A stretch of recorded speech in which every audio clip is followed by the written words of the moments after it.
I used to think buying a car was about the moment, the shine of the paint under dealership lights, the smell of something new or newly detailed, the quiet thrill of sitting behind the wheel imagining a different version of my life. But regret has a way of creeping in after the excitement fades, and I learned that the real purchase isn't the car, it's the decisions leading up to it, the discipline behind it, and the clarity that stays long after the engine starts. And if I had to walk through how I learned to buy a car without regret, I'd break it into 10 steps, starting with the least important but still part of the story. Step 10 was color. I used to obsess over it. Black, white, metallic gray, something bold, but eventually I realized color fades into the background of ownership. One time I passed on a solid deal just because I didn't like the color, and months later I couldn't even remember why it mattered so much. That was my first lesson in separating emotion from value. Step 9 was features. Screens, sound systems, ambient lighting. Things that feel essential in the moment but quickly become normal. I remember sitting in a car, impressed by every button and display, only to realize later that none of those features would matter if the car itself didn't fit my life. Convenience is nice, but it isn't the foundation. Step 8 was image. I had to confront the quiet desire to be seen a certain way. What would people think? How would it look pulling up somewhere? That thinking almost led me to overspend on something that didn't make sense. I had to remind myself that the car I drive doesn't define me, the decisions I make do. Step 7 was timing. I stopped rushing. There's always another deal, another car, another opportunity. One time I walked away from a purchase because something felt off, and a week later I found a better option at a better price. Patience saved me from pressure. Step 6 was research. I began to understand reliability, maintenance costs, resale value. Not just surface-level knowledge, but enough to ask the right questions. One model I liked looked perfect until I learned about its long-term issues. That knowledge changed my direction completely.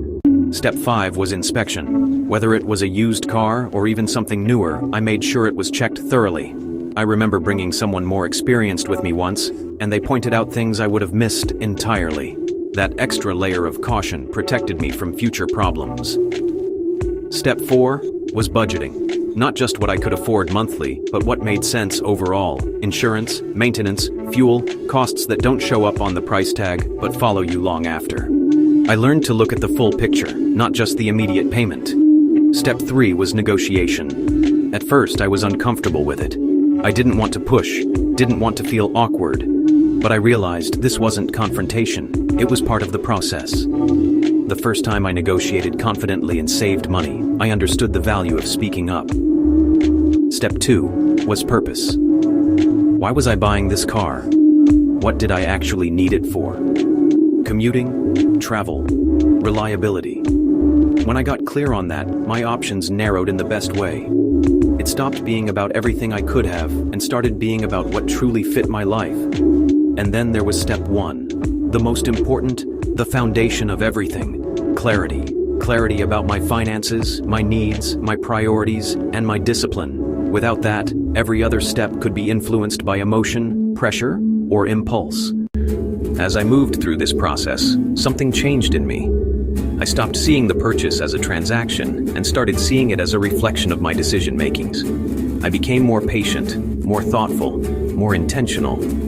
The day I finally bought the car that made sense, it didn't feel like a rush of excitement. It felt like confidence. Quiet, steady confidence. I knew why I chose it. I knew what it cost me and what it would give me. And that feeling stayed. No second guessing, no lingering doubt, no wondering if I should have done something differently. Because in the end, buying a car without regret isn't about finding the perfect vehicle. It's about becoming the kind of person who makes clear, disciplined, and intentional decisions. And through that process, I didn't just drive away with a car.